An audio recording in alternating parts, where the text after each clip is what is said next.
안녕하세요. 유튜브 가족 여러분, 저는 김선희 목사라고 합니다. 여러분, 안녕하세요. 한 주간 동안 잘 지내셨죠? 네, 오늘은 누가복음 15장 1절에서부터 10절까지 말씀을 가지고 여러분과 함께 나누려고 합니다. 제가 먼저 1절부터 10절까지를 읽을 때 같이 보시기 바랍니다. 신약 120쪽이 되겠습니다. 누가복음 15장 1절 모든 세리와 죄인들이 말씀을 들으러 가까이 나오니 바리새인과 서기관들이 수군거려 이르되 이 사람이 죄인을 영접하고 음식을 같이 먹는다 하더라. 예수께서 그들에게 이 비유로 이르시되 너희 중에 어떤 사람이 양 100마리가 있는데 그 중에 하나를 잃으면 99마리를 들에 두고 그 잃은 것을 찾아내기까지 찾아다니지 아니하겠느냐? 또 찾아낸즉 즐거워 어깨에 메고 집에 와서 그 벗과 이웃을 불러 모으고 말하되 나와 함께 즐기자. 나의 잃은 양을 찾아내었노라 하리라.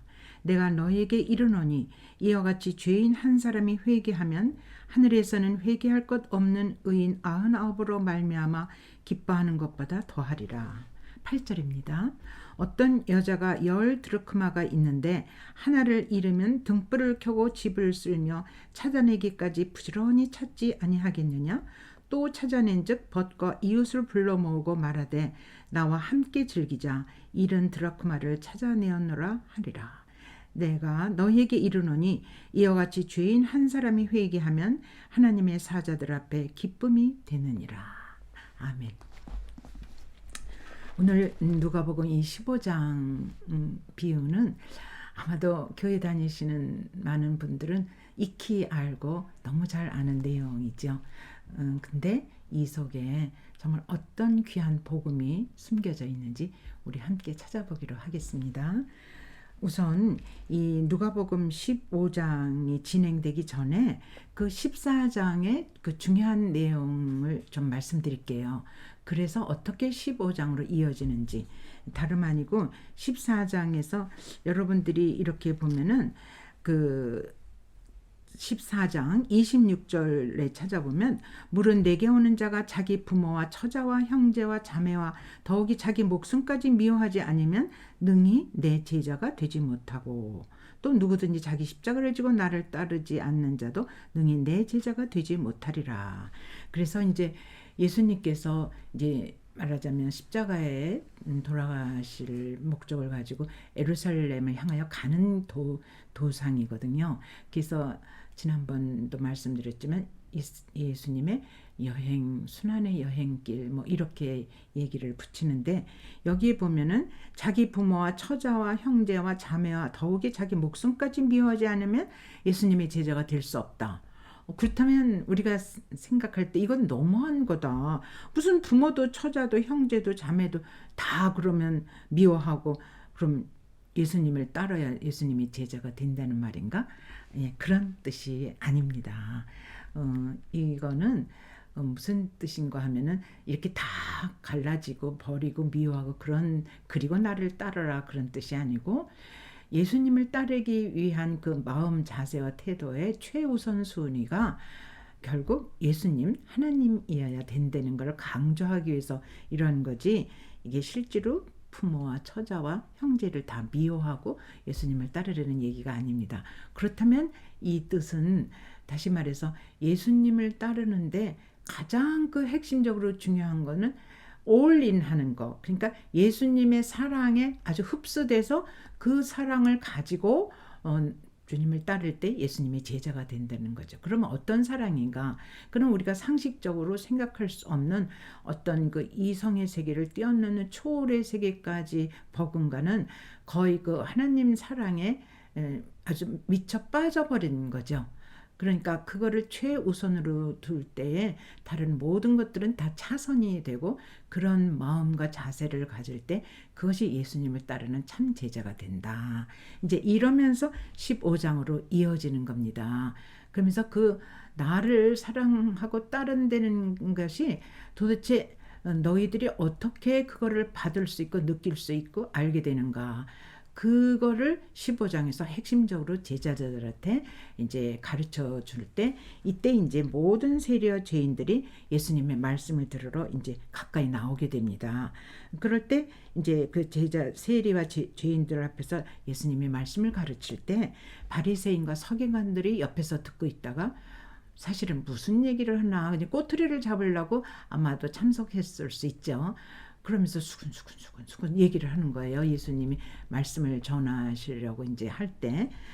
그러면서 아니 예수님은 왜 죄인들을 저렇게 영접하고, 여기서 죄인이라는 건 세리와 이제 창기 모든 죄인들을 얘기를 하는 거거든요. 근데 그들을 영접하고 음식까지 같이 먹어? 식탁을 함께 한다고? 그러면서 아주 못마땅해서 수근수근 하는 그 마음의 중심을 알고 예수님이 드디어 이제 비유로 말씀하시면서 이제 들려주시는 얘기죠. 그러니까 예수님께서 어떤 뜻을 가지고 이 비유를 말씀하시는지 그거를 우리가 1절, 2절 이렇게 알아야 이제 그 비유로 들어가는 그 이유를 여러분이 찾을 수가 있죠. 그러면 이 비유를 말씀할 때 듣는 대상이 세리와 죄인들이 모여들었다 이렇게 되죠.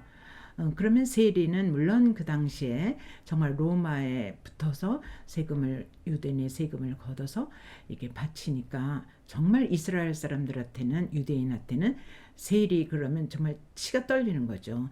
자기 재산들을 전부 세금으로 그들에게 바쳐서 그것이 로마로 가게 되니까. 그러니까 무조건 세리하고는 아예 상종을 안 해요. 그리고 너희들은 이방인들의 돈을 만지고 너희들은 사람도 아니야. 너희들은 개 취급받아도 맞아. 그러면서 세리들을 저희 사람 취급을 안 하고 상대를 안 했습니다. 그건 좀 이해가 되시죠? 그럼 또 죄인들이라는 거는 우리가 생각하는 뭐 감옥을 들락거리고 뭐 살인하고 훔치고 이런 죄인의 그 감을 잡는 게 아니고, 이 당시는 병든 자, 장애인들, 또 가난한 자, 소외된 자 이런 사람들을 일컬어 총칭 죄인들이라고 그렇게 취급을 했습니다. 누가 그렇게 취급을 했느냐?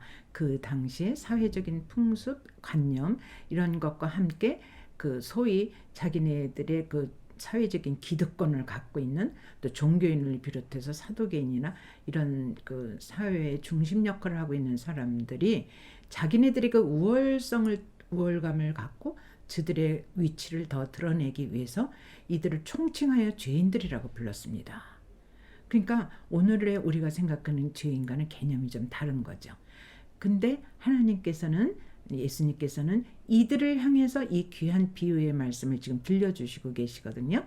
그럼 이 비유의 말씀을 듣는 대상은 그 세리와 죄인들과 창기들과 이렇게 낮은 그 사회에서 소외된 사람 계층, 이들에게 이제 말하자면 주님께서 이 비유의 말씀을 들려주실 때 사실은 바리새인이나 서기관도 같이 이야기를 듣고 있는 거죠. 그러면 예수님이 어떤 마음을 갖고 이 비유의 말씀을 지금 전하시고 계시나 우리 찾아보기로 하겠습니다. 그러면은 여기까지도 제가 비유라는 단어를 종종 써왔는데, 다시 한번 이 비유라는 뜻은 뭔가 하면 어떤 진의를 알려주기 위해서 그 진의의 뜻을 확실히 설명해주고 이해시키기 위해서 또 다른 어떤 상황을 이렇게 대비시켜서 이렇게 이야기식으로 전달해 줄 때 말하고자 하는 그 진의가 더 확실히 드러나는 거죠. 예를 들어서 색깔로 치면 하얀색을 더 희게 드러내기 위해서는 옆에 어떤 색이 있으면 그것이 더 드러나죠. 옆에 까만색이 있다고 하면은 확 대비가 돼서 그 흰색이 더 드러나는 거죠. 그러니까 전하고자 하는 그 진의를 더 확실하게 분명하게 알려주기 위해서 다른 사건 아니면 그와 유사한 사건을 이렇게 대비시켜서 이렇게 설명해주고 전달해줄 때 진짜 그 진의가, 말하고자 하는 진의가 드러나는 거죠. 그러면 이제 이 비유를 통해서 예수님은 어떤 진의를 그 세리와 죄인들과 거기 듣는 모든 사람들에게 전하려고 했을까? 이제 그 비유 오늘 두 가지를 이렇게 말씀을 드리겠습니다. 사실은 이 15장에는 비유가 세 가지가 나오거든요. 첫 번째는 잃은 양 이야기, 그 다음에는 잃은 드라쿠마 이야기, 그 그다음에는 잃은 아들 이야기. 이렇게 세 주제가 사실은 한 가지 의미를 가지고 이렇게 관통하고 흐르고 있습니다. 그런데 오늘은 우선 두 가지를 말씀드리고 다음 강의 때 이제 그 나머지 잃은 아들에 대한 거를 또 말씀을 드리겠습니다. 그러면 이제 여기서 보면 음식을 같이 먹는다는 이 사실을 수근거렸거든요. 근데 음식을 같이 먹는다는 얘기는 단순히 음식을 먹고 헤어진다는 그런 뜻이 아니고 동등한 입장에서만이 식사를 되게 하게 되거든요. 그런데 예수님은 정말 유대의 아주 정통 유대인의 남자로서 그렇게 세리와 죄인들과 아주 기쁘게 식사를 하는 모습이 사실은 그 당시 바리새인이나 서기관들이나 이들이 볼 때는 너무 이상한 거죠. 아니 예수님께서 우리들하고 식사를 하면 그거는 어울리지만 어찌하여 세리와 죄인들과 같이 식탁 공동체를 같이 식탁에 같이 앉으셔? 이건 말도 안 돼. 도대체 무슨 뜻으로 저렇게 하시는 거야? 그래서 아주 못마땅해 하는데 사실은 세리와 죄인들과 같이 식사를 한다는 거는 그들을 구원의 반열에 초청한다는 뜻이거든요. 그러니까 예수님은 또 다른 차원의 생각을 갖고 이들과 식탁을 마주 대하는 거죠. 근데 바리새인이나 서기관들은 그 뜻을 깊은 뜻을 이해할 수가 없는 거죠. 예. 그래서 이제 예수께서 그들 앞에서 비유로 말씀을 하십니다. 너희 중에 어떤 사람이 양 100마리가 있는데 그 중에 하나를 잃으면 99마리를 들에 두고 그 잃은 것을 찾아내기까지 찾아다니지 아니하겠느냐? 그러면은 여기 4절에 보면 찾는 데는 얘기예요. 안 찾는 데는 얘기예요. 여기 4절의 뜻은 찾아내기까지 찾아다니지 아니하겠느냐? 그여이 찾고 만드는 얘기죠. 예. 이것이 지금 잃은 양에서 아주 중심되는 주제입니다. 끝까지 찾아 나서서 마지막까지 찾고야만 되는 그 어떤 사람의 그 간절함이 여기 지금 드러나고 있지 않습니까? 예. 그래서 결국은 찾아냈습니다. 찾아냈더니 즐거워해가지고 그 찾은 양을 어깨에 메고 그리고는 집에 와서 그냥 양우리에 넣는 게 아니고 이웃 벗과 이웃을 불러 모아가지고 말하자면 함께 즐기자. 그러니까 아마도 또 잔치를 벌리는 거죠. 그러면서 나의 잃은 양을 찾아내었노라 하리라. 이제 이렇게 이제 지금 비유의 아주 내용입니다. 그러면 다 좀 많이들 들으셨겠지만 여기서 그 잃은 양이 몇 마리죠? 한 마리죠. 네. 그럼 들에 두고 남아있는 들에 둔 양은 99마리. 그러니까 99대 1이 이렇게 되는 거죠. 그러면 상식적으로 아시겠지만 아니 99마리를 그냥 두고 한 마리가 잃어졌다고 찾아나서 그건 너무 비합리적이잖아. 비효율적이잖아. 이렇게 생각하겠지만 이게 지금 비유입니다. 이 비유를 통해서 그 어떤 사람 말하자면 목자라고 치면 목자의 그 잃은 양을 찾으려는 간절한 마음이 여기 지금 드러나지 않습니까?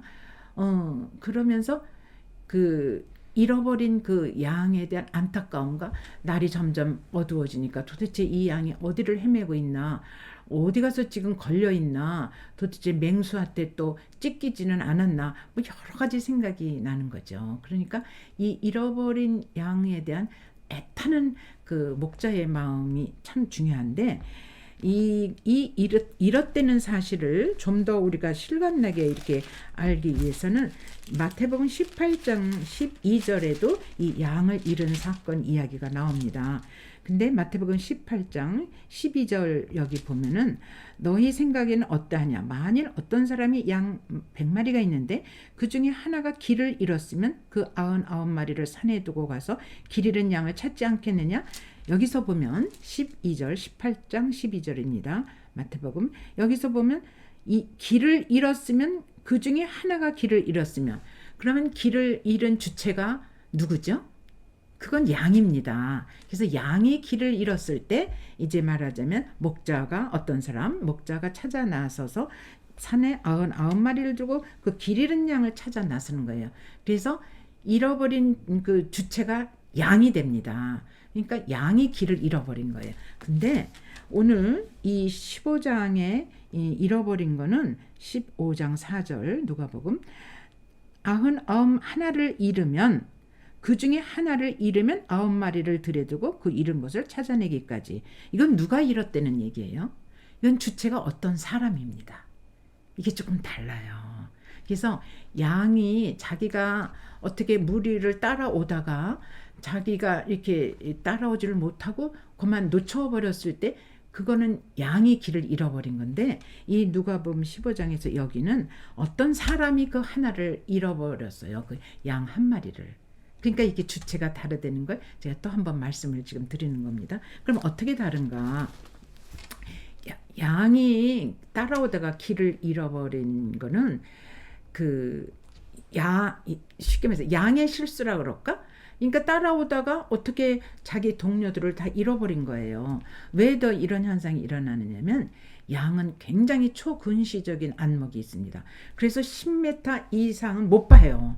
그래서 양의 무리를 보면 계속 자기 앞에 가는 양의 뒷공리만 보고 똘똘똘똘 따라가요.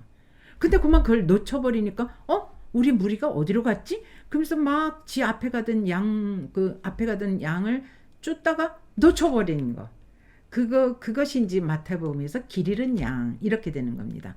이거는 예를 쉽게 여러분들이 이해하기 좋은 거는 교회를 왔는데 다니다가 어떤 이유인지는 모르지만 하여튼 세상 미혹에 빠져서 교회를 안 나오게 될 때는 길을 들어섰다가 길을 잃어버린 거잖아요. 그런데 지금 누가복음에서 얘기하는 거는 전혀 교회와 상관없이 이 세상 속에서 복음이 뭔지 진리가 뭔지 그냥 세상과 더불어 이렇게 살고 있기 때문에 어떤 것이 죄인지 이런 개념도 전혀 없습니다. 그러니까 어떤 사람 진리를 먼저 알고 깨닫고 그 복음을 받아들인 사람이 주체가 돼서 잃어버린 그러니까는 진리를 아직 모르는 그 사람을 찾아 나서는 거예요. 그러니까 어떤 사람이 주체가 될 때는 그 잃어버린 영혼에 대한 간절함이 훨씬 크죠. 스스로 양의 어떤 길을 잘못 들어선 것하고는 많이 개념이 다르죠. 이래서 누가복음에서의 길 잃은 양은 어떤 사람의 마음, 다시 말해서 목자의 마음, 그걸 더 확대하면은 예수님의 잃어버린 아직 구원이 뭔지 모르고 세상에서 허덕거리고 고민하고 길을 찾지 못해서 애타는 그 영혼을 찾아 나서는 거예요. 그러니까 굉장한 열정과 간절함과 그 한 영혼을 건지기 위한 애절한 쉽게 말해서 선교 정신, 전도 정신, 내 새끼를 품에 내 새끼로 안는다는 거. 이게 굉장히 지금 강조되고 있습니다. 그래서 누가복음에서 여러 번 이게 나오는 부분이 뭐냐면 누가는 이방인을 향한 구원의 열정이 굉장히 강렬하게 나타납니다. 마태, 마가 이런 사람들하고 달라요. 왜냐하면 누가가 저자가 이방인 출신 아닙니까? 그래서 이 복음의 기가 막힌 소중함, 이 가치, 이 하나님의 엄청난 사랑, 이걸 어떻게든지 이방인에게 전달하고 전해주고 싶은 거예요. 그런 것이 이 비유의 면면이 지금 흐르고 있습니다. 그래서 이뤄졌다는 사실의 차이점을 좀 이해하시게 됐죠. 예, 그래서 주인 목자가 찾아낼 만큼 찾아 나서서 그여 이걸 찾고야만 되는 거예요. 그렇다면 다시 한번 제가 또 여러분이 아직 교회를 못 나가고 있다. 그런데 아무도 내 영혼에 대해서 그 궁극에 대한 본질에 대해서 관심이 없다. 그래서 찾아오지를 않아요. 또 발견되지가 않아요. 그런데 누군가가 그 복음을 전해주고 그 하나님 사랑의 그 소중한 가치를 전달해주고 그리고 그것이 듣는 이에게 감동을 받아서 그분이 정말 교회를 따라 나오고 또 복음을 또 이렇게 받아들여서 그 기쁨을 찾는다면 사실 이것만큼 소중한 일이 없지 않겠습니까? 이거 이상 더 가치를 둘 일은 사실은 이 땅에서 없는 거죠. 그래서 하나님은 자기 아들 예수를 내려보내서 그 죄인의 죄를 벗겨주고 하나님 백성으로 자기 자녀로 그야말로 구원의 반열에 넣고 품에 안기 위해서 결국 예수님은 이 땅에 오셨다는 얘기죠. 그렇게 됩니다. 그래서 그 이제 찾아냈어요. 얼마나 기뻤겠어요. 여러분 이런 거를 좀 아시면 어떨까 싶어요. 이거는 제 얘기인데 저의 딸이 3살 때예요. 그래가지고 손을 잡고 시장을 갔는데 낮에요. 근데 뒤에서 잘 따라오겠지. 그래서 이렇게 봐도 오고 따라오고. 왜냐면 그 애가 여러 가지 뭐 구경거리가 있으니까 그거 보고 해찰을 하나 해서 뭘 그렇게 오래 보고 그래. 얼른 따라와. 엄마 알았어. 그리고 그래서 잘 따라왔는데 어디만쯤 가니까 시장 중턱쯤 될 거예요. 애가 안 보여요. 없어진 거예요. 그때 그 잃어버린 거에 대한 그 두려움과 공포와 이런 말할 수가 없어서 지영아 지영아 그러면서 얼마를 부르고 다녔는데 어느 정도였느냐면요. 저 둘째 애를 갖고 있었어요. 그래가지고 이제 몇 달 있으면 애를 낳아야 되는데 제가 임신을 하고 있은 것도 다 잊을 정도였어요. 아무것도 안 보여요. 임신을 지금 하고 있는지 둘째를 낳으려고 이렇게 기다리고 있는지 그것도 생각 안 나고 거저 잃어버린 딸 하나 찾느라고 아주 제가 혼비백산을 그야말로 했거든요. 이걸 못 가뒀고 저걸 못 가뒀고 소리를 부르고 질러댔는데 어떤 남자가요. 여기 어떤 애 하나 있습니다. 그러면서 저쪽 골목에서 그 애 손을 잡고 걸어오는 거예요. 그때에 그 찾았을 때 감격 그것이 이거와 연상이 되더라고요. 그래서 잃어버렸다가 다시 찾는 데는 그 감격 그거는 다시 말해서 예수님이 우리의 영혼이 주님 앞으로 이제나 저제나 올까 그러면서 그 안타깝고 깊은 사랑을 이렇게 비유를 통해서 누구한테 전해주고 있습니까? 세리와 죄인들과 창기와 이 모든 이들에게 너희들의 가치가 너희들의 생명이 그렇게 소중하다. 그래서 너희들이 이 말씀을 내가 전해주는 말씀을 듣고 내 품으로 와라. 그러면 아무 조건 없이 내가 너희를 맞아들이겠다.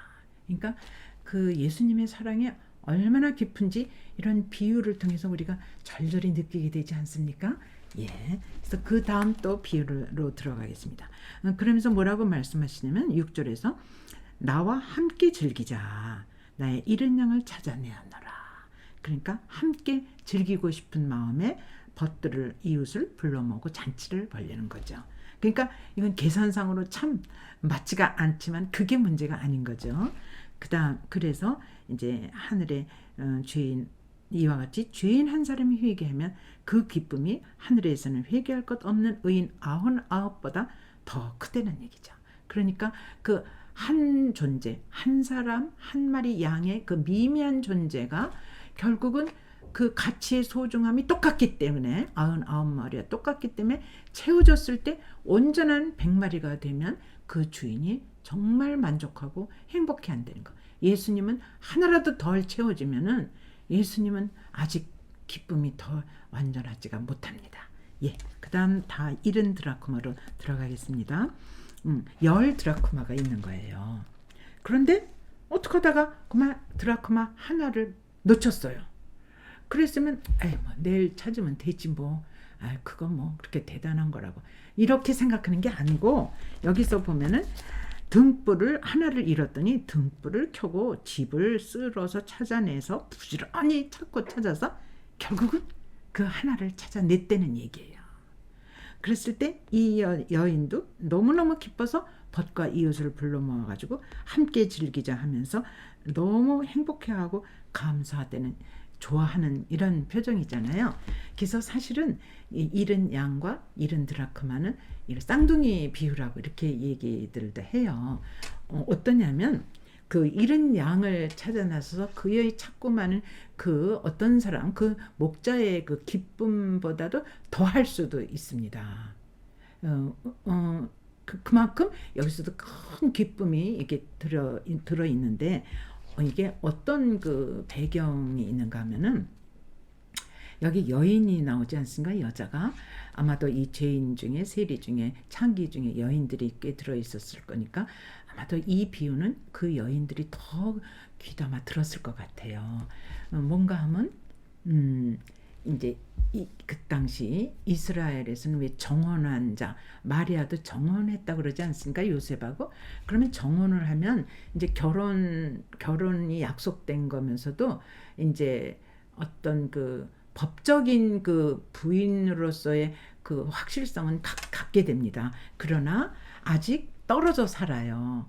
그게 왜 그런가 하면은 이제 약혼을 했는데 들어가서 이 여인이 살 집을 시아버지가 거의 1년 난 집을 지어요. 그래가지고 집이 다 될 무렵이면 아들 신랑한테 가서 색시를 데려오라. 그러니까 색시는 그 1년 동안 약혼한 사이에 음식 만드는 솜씨, 그 시집 시댁의 모든 풍수 뭐 이런 전통 이런 걸 다 배우고 준비를 해요. 그런데 약혼식을 할 때 말하자면 이렇게 목걸이를 줍니다. 이렇게 드라크마로 이렇게 이어가지고 오늘날은 지금 뭐 진주 목걸이 뭐 이런 구슬 목걸이 그런 것처럼 그렇게 목걸이를 주는데 이게 드라크마로 이렇게 해가지고 목걸이를 만드는데 그 드라크마 동전 하나하나 뒤에다가 신랑이 이렇게 조각을 해요. 이렇게 다른 어떤 걸로는 거기다 대체해서 못 넣게.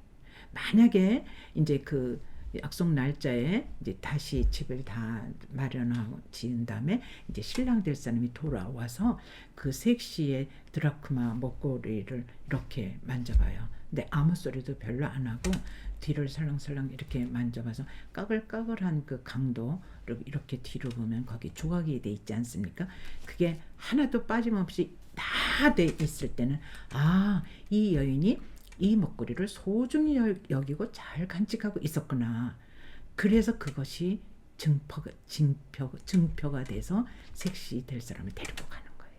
근데 만약에 거기서 하나를 잃어버렸다든지 아니면은 그 하나를 잃어버렸는데 채우기 위해서 이게 드라크마 하나를 구해가지고 그 먹거리다 끼잖아요. 그러면 그게 나중에 신랑 될 사람이 와서 만져볼 때 들통이 나요. 너 이거 잃어버렸는데 딴 걸로 갖다 끼웠지. 너 그만큼 약혼 결혼에 대한 소중함을 지키지 못했지. 그래가지고 그 결혼이 슬그머니 파혼이 될 수가 있어요. 그러니까 이 여인한테는 생명과도 같은 거죠. 그래서 그 여인 이걸 찾아야 돼요. 그래서 예수님이 이 비유를 드신 것 같아요. 목자가 또 여기 여인이 여러분 들으시니까 너무너무 실감나고 소중하죠. 그 목걸이가 아무리 다른 드라크마를 구해가지고 넣는다 하더라도 똑같이 조각을 새길 수도 없는 거고 글쎄 9개면 물론 이거는 말도 안 되고 자격 미달이 되고 신부로서 하나를 넣어도 그 조각을 새겨 넣을 수가 없는 거예요. 똑같이 사인 비슷한 걸로. 그러니까 죽으나 사나 이거는 꼭 찾아야 돼요. 안 그러면 완전 결혼을 성립이 안 되는 거예요. 그런 절박함이 있습니다. 그렇기 때문에 잃어버린 양 한 마리나 잃어버린 드라크마 하나나 가치는 더 높으면 높을까? 낮지는 않습니다. 그거를 비유로 두는데 그러니까 이걸 찾아야 되잖아요. 그래서 그 당시 좀 이렇게 형편이 어렵고 그런 사람들은 이렇게 울퉁불퉁한 돌을 이렇게 깔아가지고 말하자면은 장판 그 바닥을 그렇게 깔아요. 그래야지 이제 군부를 떼면 그 돌이 뜨뜻해지고 이제 그러면서 살기 때문에 이 돌 사이사이에 무슨 오지 그릇이 깨진 것도 거기 떨어질 수가 있고 뭐 핀도 떨어질 수가 있고 바늘 같은 것도 낄 수가 있고 여기 지금 드라크마가 혹시 그 사이사이에 꼈나 그래가지고 등불을 켜고 밤새도록 그걸 찾는 거예요. 빗자루를 이렇게 하면서. 그래서 빗자루를 이렇게 했을 때 동전이 어디 부딪혀서 땡땡 소리가 나지 않을까 그 소리도 들어가면서 그걸 정신없이 찾는 거예요. 그러니까 밤을 지새고서라도 이 동전을 찾아야 되죠. 지금 잠자는 게 문제입니까? 이걸 그 여이 찾아내야 되는데 그래서 막 이렇게 찾다 보니까 탁 동전이 발견된 거예요. 그래서 그 동전을 찾았으니 얼마나 기쁘겠어요. 여러분 왜 저기 카드 신용카드 자기 지갑에서 갖고 있다가 그걸 어떻게 잘못해가지고 잃어버렸을 때 그냥 옷이며 주머니며 다 찾지 않습니까? 그래서 찾으면 너무너무 기쁜데 그런 비유에 될 게 아니죠. 지금 여기서는. 그렇게 잃어버렸다 찾았다는 기쁨을 여인의 드라크마로 지금 비유로 말씀하시는 거예요. 다시 말해서 이 목자는 예수님의 마음, 그거를 지금 알려주시는 건데, 예수님이 우리 한 영혼 한 영혼이 주님 앞에 하나님 나라 백성, 하나님 나라 자녀로 들어오기를 이렇게 애타게 기다린다는 얘기예요. 이해가 되십니까? 예. 그게 이제 그 요한복음에 가면은 그래서 너희가 내 품에 돌아오는 게 또 뭐라고 요한복음에서 말씀하시냐면, 그 요한복음 1장에 보면 그 1장 그 12절 거기 보면 영접하는 자 곧 그 이름을 믿는 자들에게는 하나님의 자녀가 되는 권세를 주셨으니 이는 혈통으로나 육정으로나 사람의 뜻으로 나지 아니하고 오직 하나님께로부터 난 자들이니라. 그러니까 이런 복음의 메시지를 듣고 그냥 예수님 앞에 들어오면 되는 거예요. 그러면 그냥 하나님이 자녀로 삼아주시는 거예요. 그래서 믿음은 들음에서 나오고 들음은 그리스도의 말씀이라는 게 예수님께서 이 복음을 이렇게 비유로 전달해 주는 거예요. 이게 그러면 생명이 살아나는 거예요. 그래서 영접을 한다는 게 그 뜻이거든요. 그러니까 우리의 무슨 공로, 우리의 수고, 노력 그런 뜻하고는 상관이 없는 거예요. 그냥 예수님의 이 복음을 예수님이 들려주실 때 받아들이고, 아, 그렇게 나를 사랑하시는구나. 나는 내가 죄인인지도 모르고 도대체 죄가 뭔지도 몰랐는데 내가 주님을 등지고 살았던 게 그게 죄인데 그걸 이렇게 회개해서 방향을 바꿔서 주님 앞에 돌아오기만 해라. 내가 너를 이렇게 기다리고 있고 이렇게 찾고 있고 사랑한다. 이게 이 성령의 감동을 받아서 이 가슴에 울렁임이 오면 이 사람은 그걸 받아들이고 주님의 자녀가 되는 거예요. 그러니까 너무너무 어떤 의미에서는 쉬운데 이게 복음을 듣지 못하면은 이렇게 주님을 발견할 수가 없잖아요. 주님을 만날 수가 없잖아요. 그래서 우리가 국내에서 할 땐 전도고 국외에서는 이게 선교 활동이라고 얘기를 하는 거죠. 전해줘서 그들이 발견돼서 이 복음을 들어야 될 것 아닙니까? 그러면서 예수님은 요한복음 10장에서도 나는 선한 목자다. 조건 없이 너희들을 얼마나 사랑하는지, 그래서 그 선한 목자 이야기가 이제 요한복음 10장에서는 다시 양과 함께 이렇게 또 한 번 그 비유의 말씀으로 그 표적으로 말씀을 하시거든요. 그래서 사복음서 아니 성경 전체에서 들려지는 건 오직 이렇게 세상에서 길 잃어서 헤매고 있는 영혼이 잠자고 있는 그 영혼이 주님 앞에 돌아오기 위한 간절함으로 이 성경 기자가 이 성경을 쓴 거예요. 그래서 오늘 여러분도 이 말씀을 들으면서 마음은 이렇게 열리면서, 아, 주님께서 그토록 나를 사랑하시는구나. 아, 내가 아무리 주님 앞에 못 갈 일은 아무것도 없구나. 그래서 여러분 모두가 이미 오신 분은 다시 한번 하나님의 깊은 사랑에 이렇게 또 잠겨 보시고, 또 아직 몰랐던 분들은 이 복음의 메시지를 들으시고 주님 앞에 돌아오는 여러분들 되시기를 간절히 기원드립니다. 예, 우리 같이 기도하겠습니다. 하나님 아버지, 오늘 이 말씀을 전하는 저의 가슴도 당신의 말로 닿을 수 없는 깊은 사랑 앞에 잔잔히 마음이 따뜻해지고 있습니다. 난로가 점점 이렇게 석탄과 조개탄을 뗄 때 난로가 따뜻해지듯이 주님이 들려주시는 이 복음의 메시지가 저의 심령과 영혼을 조용히 울리고 있습니다. 하나님, 오늘 이 말씀을 같이 들은 여러분들, 저와 같은 마음이 그대로 전달되기를 간절히 사모합니다. 주님께서 오직 말씀하시는 그 한 가지 뜻은, 그 깊은 뜻은 이 너희들이 다 내 품에 돌아와서 그 한 명의 그 소중한 가치가 그 이 99마리 속에 같이 들어와서 온전한 100마리가 되고, 그리고 열 드라크마로 온전한 목걸이가 됐을 때 나의 그 충만함과 기쁨은 이루 말할 수가 없는 그 온전함을 원하시는 주님의 깊은 뜻이 여기에 담겨 있음을 또 한 번 깨닫게 됩니다. 그래서 주님은 한 마리 양을 찾았을 때 함께 즐기자 하시면서 그 양을 어깨에 메고 오셨고, 하나의 드라크마를 찾은 다음에 그 여인은 너무너무 기뻐서 아버지 또 이웃과 함께 그 기쁨을 나누려고 그렇게 외쳤습니다. 하나님 아버지, 우리도 한 영혼이 주님 앞에 돌아오면 이미 먼저 믿은 저희들이 함께 즐거워하고 함께 기뻐하고 하나님 나라가 날로 날로 풍성해지는데 우리 다 같은 하나님이 주시는 그 기쁨을 누리기를 소원합니다. 아버지, 기억하여 주시옵소서. 이 복음의 메시지가 그 어느 분이 지금 듣고 계신지는 모르지만 모두에게 같은 마음으로 전달되어서 주님께 함께 주님이 즐거워하는 그 기쁜 그 복음의 잔치에 다 참여할 수 있는 모든 이들이 되게 하여 주시옵소서. 감사드리며 이 모든 말씀 예수 그리스도의 이름으로 기도드리옵나이다. 아멘.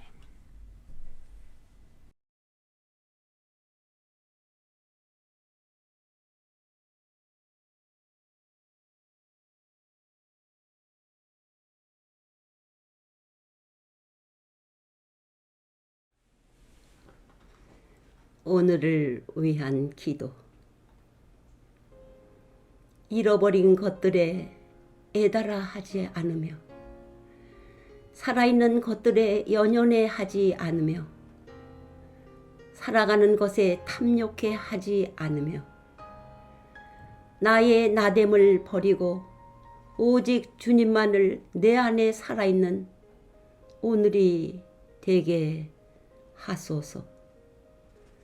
가난해도 비굴하지 않으며 부유해도 오만하지 않으며 모두가 나를 떠나도 외로워하지 않으며 억울한 일을 당해도 원통해하지 않으며 소중한 것을 상실해도 절망하지 않으며 오늘을 살아있음을 감사하고 기뻐하는 하루가 되게 하소서. 누더기를 걸쳐도 디오게네스처럼 당당하며 가진 것을 다 잃어도 욥처럼 주님을 찬양하며 천하를 얻고도 다윗처럼 엎드려 회개하는 넓고 큰 폭의 인간됨으로 넉넉히 사랑을 나누며 사는 오늘이 되게 하소서. 아멘입니다. 네, 감사합니다.